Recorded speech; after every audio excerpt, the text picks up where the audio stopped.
Covid em criança, muitas vezes dá sintoma muito leve, é muito parecido. Pode ter febre, uma febre que às vezes não é muito expressiva, ou não ter febre, poucos sintomas também. Então, pode até ser confundido. A explosão de casos de Covid afeta a todos. No caso dos pequenos, que aguardam pela liberação da vacina, a expressiva maioria pode desenvolver sintomas leves que se confundem com os de gripe, o que também tem ocorrido com frequência entre os adultos após a rápida disseminação da variante Ômicron. E isso gera bastante confusão.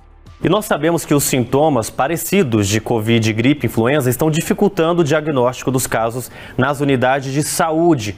A maior preocupação é com a subnotificação de casos de Covid. Por isso que o teste é recomendável sempre que estiver disponível. Agora, na hora de observar os sintomas e cuidar das crianças, muda muita coisa? Quais são os sinais que exigem maior preocupação?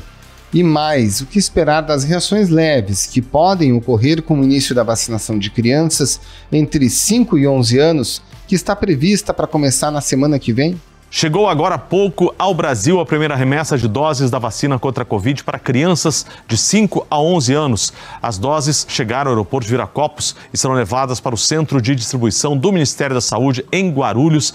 É de lá que sairão os lotes com as doses para cada um dos estados. Eu sou a Carolina Moran, estou com o Roberto Maltic e para esclarecer todas as dúvidas sobre Ômicron em crianças, seus sintomas e os casos que requerem maior atenção, o Ao Ponto convidou o pediatra e médico sanitarista Daniel Becker, que é membro do Comitê de Enfrentamento da Covid da Prefeitura do Rio. Nessa semana ele também escreveu uma carta aberta com as principais orientações para os pequenos nesse momento da pandemia. Essa carta acabou viralizando em vários grupos de pais no WhatsApp. Fique com a gente.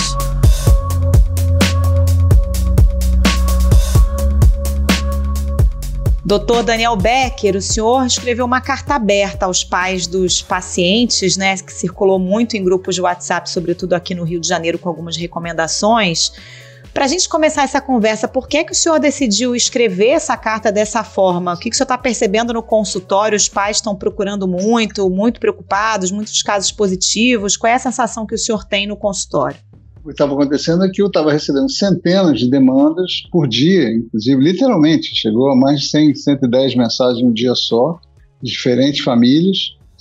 E todos, claro, com o início de quadros virais, e todos com a dúvida se é Covid, se não é Covid, como é que faz para isolar, quando é que sai do isolamento, que remédio que toma, que está com sintoma assim assado. Enfim, então, como a grande maioria dos quadros é leve e como eu estava completamente sufocado pela demanda, eu escrevi uma mensagem porque o tratamento inicial e as condutas são as mesmas para todas as famílias, para todas as crianças. E o resultado foi que essa mensagem, como ela era muito simples e muito voltada para as necessidades que os pais e mães estavam expressando de fato, ela viralizou, foi encaminhada para milhares de grupos de pais e mães, veio com aquela marquinha encaminhada com frequência, eu nunca tinha visto isso, e acabou indo, inclusive, hoje está sendo publicado no Globo, também um texto baseado nessa mensagem. Mas a ideia é simplesmente simplificar o meu trabalho também, né, de uma certa forma me permitir respirar, porque eu não estava conseguindo lidar com tantas mensagens, e ajudar os pais e mães a lidarem com um quadro viral que é basicamente o mesmo, muito parecido para todas as crianças, com pequenas diferenças e leve na grande maioria dos casos. Então não precisa ir para emergência, não precisa começar a dar remédio, tem muita gente que começa já a querer dar antibiótico, isso é uma coisa que não faz o menor sentido. É claro, né, me colocando à disposição dos pais para caso haja sintomas específicos, se as crianças não estiverem bem, estiverem piorando, agravando, fazendo qualquer sintoma preocupante, para entrar em contato comigo, me colocando à disposição. É isso, basicamente. Doutor, vamos começar então falando dos sintomas, né? O primeiro passo, os sintomas de gripe, sintomas de Covid, como a gente interpreta esses primeiros sintomas e dá início, eventualmente, ao antitérmico e tudo mais? Não existe diferença entre a gripe e a Covid, basicamente. A Covid é uma doença em criança, é uma doença que a gente chama de gripal. É um quadro viral respiratório de vias aéreas superiores. Então ele vai dar, basicamente, febre, coriza, uma tossezinha, muitas vezes já desde o início, dor de garganta, dor de cabeça, uma certa prostração, aquele cansaçozinho, aquela sonolência, a criança para de brincar um pouco, fica mais querendo ficar na cama, ver televisão. Esses são sintomas de qualquer quadro viral inicial em crianças. E o estado geral é muito importante. O grande segredo do pediatra definir quando uma criança precisa ser vista, examinada ou encaminhada para emergência é o estado geral da criança. O que é o estado geral? É a disposição dela. Uma criança, a disposição dela, quando ela está bem, é brincar, é comer, é beber, fazer atividades, se movimentar. Qualquer criança com febre, essa atividade diminui, ela fica mais pastelzinha, quer ficar deitada, vai dormir um pouco mais. Mas quando a febre abaixa, ela vai acordar, vai querer brincar, vai sentar, vai ver televisão atenta, vai brincar com os brinquedinhos dela, vai fazer um desenho, vai brincar com as bonecas, vai pedir uma comida, vai comer uma fruta. Então, ela estando assim, não há motivo para procurar hospital, emergência, nada disso. Esse é o grande definidor, a grande, digamos assim, linha de fronteira entre um caso mais sério e um caso leve é o estado geral. Se a criança começa a ficar caidinha, mesmo sem febre, se ela começa a não querer comer absolutamente nada, nem conseguir beber, se ela começa a ter sintomas muito intensos, vomitar várias vezes, ficar com febre muito alta, 39, 40, e que não abaixa, aí sim, ou começar a tossir muito, por exemplo, uma tosse intensa, ou qualquer sinal de estar respirando mais rápido, é normal, aliás, também é natural uma criança que está com febre alta respirar um pouco mais rápido, isso é normal. Isso tudo tem que ser avaliado quando a febre abaixa. Mas qualquer sinal de agravamento tem que ser, claro, procurado o pediatra ou da família ou um atendimento em pediatria, seja na emergência, seja na UPA, mas a grande maioria, a maioria massacrante de casos não vai agravar. Isso é muito importante. Em relação à febre que você perguntou, Roberto, a gente tem um fenômeno na sociedade chamado febrefobia, né? Especialmente pais de crianças menores não suportam febre, porque a febre, simbolicamente, eu costumo escrever sobre isso. Simbolicamente, para uma criança que nunca adoeceu, por exemplo, tem um bebê lá que nunca adoeceu, que com 9 meses pega a sua primeira gripe, que é muito comum, aliás, porque é a época que acabam os anticorpos maternos, que são transfundidos pela mãe durante a gravidez e protegem a criança nos primeiros meses de vida. A febre é como se fosse a perda da imortalidade, simbolicamente. É como se nosso filho nunca adoeceu, pode ser que ele nunca adoeça, pode ser que ele seja invulnerável, mortal, super-homem, alguma coisa assim. E quando ele adoece pela primeira vez, quase sempre é uma febre, a gente tem a sensação da finitude humana, né? A finitude humana cai sobre os nossos ombros, né? Falando, claro, do ponto de vista mais filosófico, simbólico, né? E é muito angustiante para os pais, né? E a febre, então, passa a ser um sintoma que, está com febre, pode morrer, pode acontecer alguma coisa grave. Não, a grande maioria das febres é banal, inclusive a da Covid, felizmente, especialmente na Ômicron. As crianças não são um grupo de risco, né, felizmente. A febre só precisa ser tratada se passa de 38,5 por aí, ou se a criança está incomodada, está chorosinha, está resmunguenta, está muito caidinha, aí sim. Isso geralmente acontece aí a partir de 38,5 justamente, porque a febre tem uma função de ativar o sistema imunológico no combate ao vírus. Então ela tem um benefício para a criança. Por isso que não se deve tratar a febre 37,5. O mais importante, que eu deixei bem claro, enfatizei muito isso no texto, é hidratar a criança. A criança muitas vezes não pede água. A criança com gripe, que está lá prostradinha, está lá caidinha, ela fica lá dormindo e não pede água. A gente é que tem que oferecer água para ela. E é água, principalmente. Não se deve ficar dando suco o tempo todo. É água e também sopas, uma canjinha, um suquinho mais diluído, uma água de coco, mas principalmente água. Isso é fundamental no tratamento. Os 6 novos postos de testagem do estado começaram a funcionar hoje. Por enquanto, a testagem será feita por ordem de chegada. Doutor, em que momento é indicado testar uma criança que está sintomática ou que teve contato com algum adulto que testou positivo? Se o adulto da casa testou positivo, a gente pode considerar que a criança muito provavelmente contraiu o vírus também, ainda que esteja assintomático. O que a gente pode falar sobre testes? Os testes devem ser feitos, sim, até para a gente ter uma noção do nosso quadro de transmissão, é importante. O problema é que cada vez eles se tornam mais escassos, né? Está ficando muito difícil encontrar teste. Quem tem teste hoje em dia é o poder público. O setor privado está com pouquíssimos testes, então é muito difícil encontrar um teste no laboratório, seja de antígeno, seja PCR, né? Qualquer pessoa deve ser testada a partir do segundo, terceiro dia da febre, dos sintomas, né? Não se deve testar antes. Em princípio, o teste de antígeno ele funciona bem quando a pessoa está sintomática. E aí, quando você tem uma criança sintomática, um adulto sintomático, aqui no Rio a gente tem uma definição de isolamento de 7 dias, com mais 3 dias de uso de máscara, que eu pelo menos estou recomendando, mas a partir de 7 dias ela já pode sair de casa. Quando é um contato, é um pouco mais complicado. Teoricamente, um contato assintomático, contato sintomático, é claro, tem que fazer o teste e seguir as orientações de quem está positivo, se for positivo.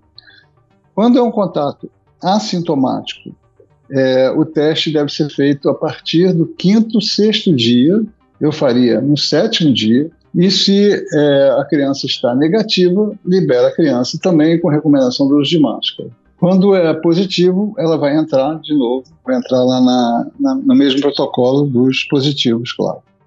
Doutor, no caso de Covid detectada com teste com resultado positivo, quando a criança já tem uma asma, uma bronquite, no caso dessa Ômicron, a gente tem visto agravamento relacionado a esse tipo de situação pregressa?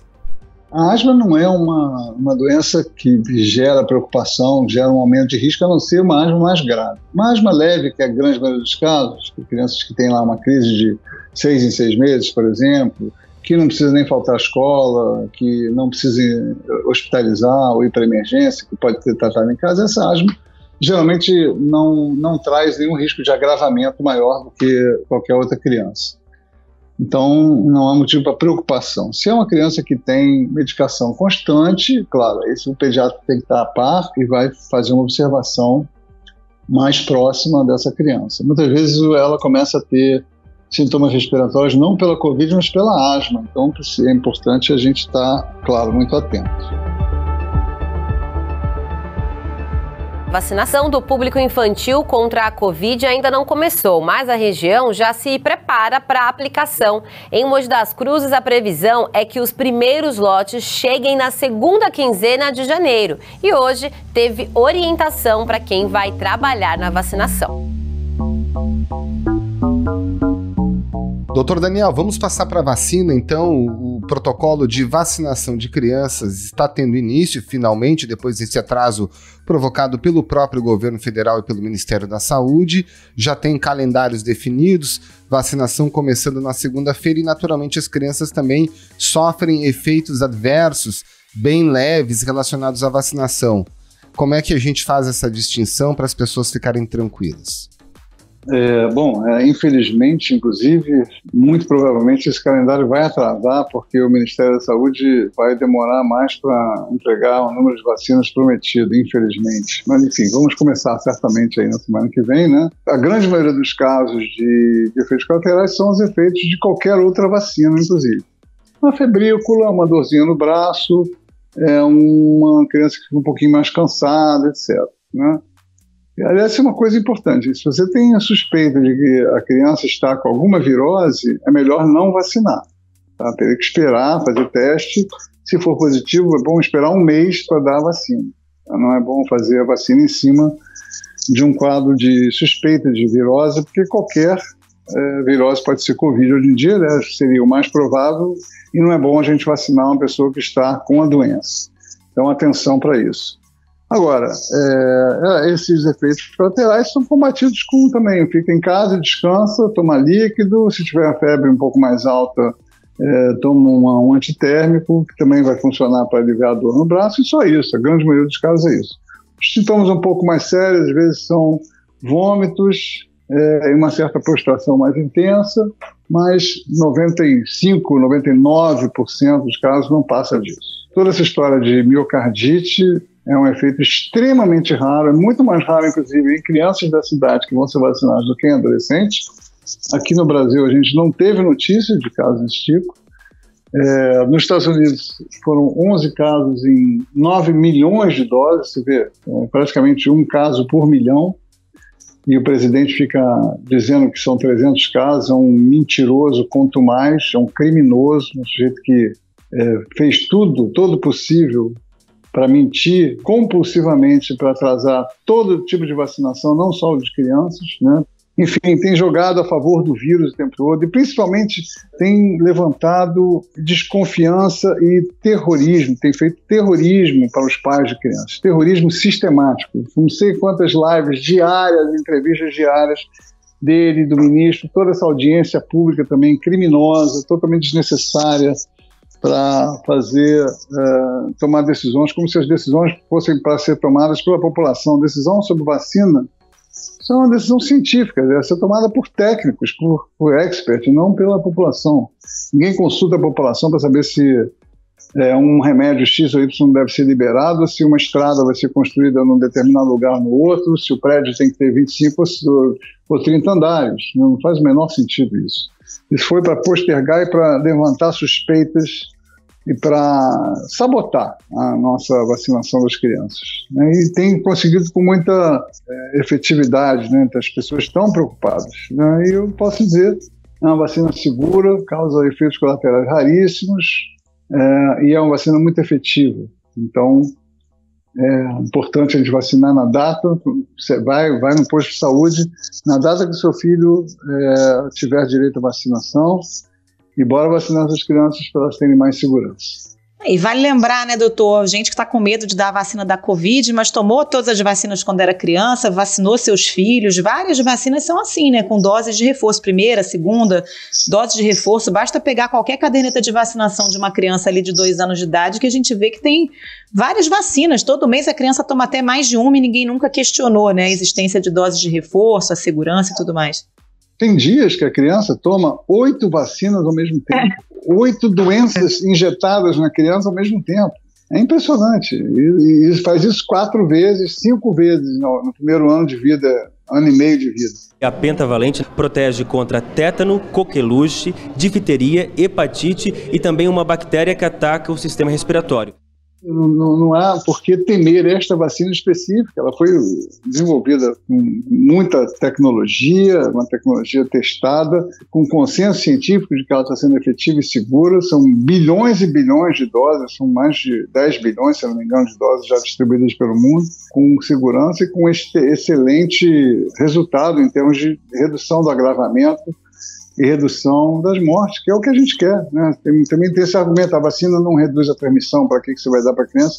Isso é bobagem, né? Reduz a transmissão sim, impede a transmissão em alguns casos, mas claro, não em todos, mas o que ela faz de melhor, é o que a gente espera dela, é reduzir o agravamento e reduzir as mortes e as hospitalizações. Isso ela está fazendo muito bem. Qual é a fake news que hoje gera mais angústia nos pais e que o senhor se vê mais obrigado a dar explicações sobre ela? A da miocardite, que é o que os antivacinas estão usando mais, né, para crianças. E como eu falei, a vacina ela dá pouquíssimos casos de miocardite e são todos muito leves, né, estão todos recuperados. Os 11 casos ou 12 casos que houve nos Estados Unidos em 9 bilhões de doses estão todos recuperados. A doença causada pela Covid, chamada síndrome inflamatória multissistêmica pediátrica, essa causa muito mais miocardite do que a vacina. E é uma miocardite, sim, aí sim, perigosa, que pode mandar a criança para o CTI com frequência. E nós tivemos algumas centenas de casos, eu não tenho o número aqui gravado, mas são algumas centenas de casos de miocardite, de doença inflamatória multissistêmica com miocardite e crianças internadas em CTI. Então, essa é a principal fake news. Doutor, eu queria até que o senhor explicasse um pouquinho melhor essa história da síndrome inflamatória multissistêmica pediátrica, que acomete algumas crianças que têm Covid. Isso acontece um tempo depois da infecção por Covid, né? Algumas semanas depois. Quais são os sinais de alerta? O que pode acontecer? Pode acontecer exatamente 2 a 6 semanas em torno desse período, depois de terminado o quadro de Covid. E a criança começa geralmente com febre alta, prostração, fica com os gânglios de pescoço, muitas vezes inchado, com os olhos injetados, dor de garganta, a garganta fica vermelha. E aí tem também sinais específicos que a gente vai procurar no exame físico, tá? Mas qualquer quadro mais sério, de febre, prostração, falta de apetite, criança caidinha depois de um quadro de Covid, deve ser examinado imediatamente, deve ser comunicado ao médico ou levado ao médico imediatamente. Lembrando também, Carol, a gente quer vacinar exatamente para evitar os pouquíssimos casos graves. Mas os pouquíssimos casos graves merecem ser evitados. Qualquer doença que a gente toma a decisão de vacinar, essa decisão ela é feita em cima justamente da gravidade dos casos e da frequência deles, né? Por exemplo, a gripe, em 2018, ela provocou 44 óbitos em crianças de 0 a 18 anos. 44 óbitos. A gente, só de Covid, de 2020 para 2021, nós tivemos 310 casos. Quer dizer, olha a diferença, né? Isso só em crianças de 5 a 11. Né? Em crianças de 0 a 18, tivemos 2.500 mortes. Infelizmente, quase 40 crianças e adolescentes já perderam a batalha pela Covid em Santa Catarina. A gente não pode dizer que a criança não precisa de vacina da Covid, porque é uma doença que não provoca morte em criança, que não precisa vacina, que ficam todas bem. Não é verdade. A grande maioria fique bem. Aí a gente tem que fazer essa distinção, é muito importante. Do ponto de vista individual, se sua filha ou seu filho pega Covid, você não precisa entrar em pânico, porque ela tem enormes chances de fazer um caso leve. A grande maioria dos casos são leves. Mas, do ponto de vista da saúde pública, os pouquíssimos casos graves precisam ser evitados e justamente a melhor forma de evitar é a vacinação. Doutor Daniel, a gente tem o início do ano letivo previsto para os primeiros dias de fevereiro. A gente tem um índice de transmissão da Ômicron muito alto nesse momento. O senhor vê algum tipo de risco para o início do ano letivo diante dessa taxa de transmissão muito alta? A gente tem que lembrar que um dos crimes, talvez o pior crime que a gente cometeu aqui no Brasil contra a infância foi ter deixado as crianças um ano e meio, muitas delas, até mais, algumas delas até mais, sem escola, sem essa atividade tão importante na vida da criança que é a escolaridade. A escola ela é fundamental para a criança, não só pelo ensino formal, pela proficiência nas matérias escolares, mas muito mais do que isso, né? A escola é fundamental para a segurança alimentar, para muitos, é fundamental como um espaço público, como um lugar onde ela vai adquirir inúmeras habilidades fundamentais para a vida, onde ela vai brincar, onde ela vai fazer suas amizades, onde ela vai ter uma relação muito especial com o professor, muitas delas precisam, onde ela vai ser protegida, muitas vezes, contra situações abusivas, né? A escola faz parte de uma rede de proteção contra a violência da criança. Então, há um consenso na pediatria de que a gente não deve fechar escolas em hipótese nenhuma nesse momento, a não ser que houvesse uma situação catastrófica, que tudo indica que não há. Por quê? Primeiro, por mais que seja uma onda explosiva da Ômicron, os casos são leves, a gente tem professores vacinados e usando máscaras. Inclusive, eu recomendo sempre que as máscaras dos professores sejam PFF2, aquelas máscaras mais seguras, né, que dão uma proteção incrível contra a transmissão do vírus, e a gente sabe muito bem quais são os protocolos nas escolas que vão proteger contra a transmissão. Ventilação, principalmente, então janelas abertas, portas abertas, uso da área de ar livre, higiene, água, sabão, álcool gel, tudo que a gente já sabe. Então, nessas condições, a escola já também, a ciência demonstra claramente que não há aumento de transmissão quando se abre a escola, e quando você fecha a escola também não diminui a transmissão. Então, se as crianças não estiverem na escola, elas vão pegar Covid fora da escola. Na verdade, na escola, elas provavelmente vão pegar menos Covid, porque elas vão estar protegidas contra o oba-oba, né, da vida lá fora, que a gente hoje em dia não consegue mais impor restrições, mas na escola sim, você consegue usar máscara, fazer elas usarem máscara, se distanciarem, evitarem estarem em ambientes ventilados e tudo isso. Então, na verdade, a escola acaba sendo um lugar mais seguro para elas, e há um consenso entre pediatras que é importantíssimo a gente abrir as escolas. Os professores estão vacinados, muitos, e funcionários também, né, muitos com 3 doses, e a gente vai começar a vacinação das crianças já, infelizmente, por causa do atraso provocado propositalmente por esse governo louco. Não há tempo de estarem todas vacinadas no início das aulas, mas vão estar ao longo das primeiras semanas, já vão estar sendo vacinados. Então, tudo indica que não vai haver nenhum empecilho à volta às aulas aí no início de fevereiro. Dr. Daniel Becker, muitíssimo obrigado pela oportunidade, um abraço e um bom trabalho. Muito obrigada, doutor, um abraço. Muito obrigado a vocês, Carol e Roberto, bom trabalho para vocês também.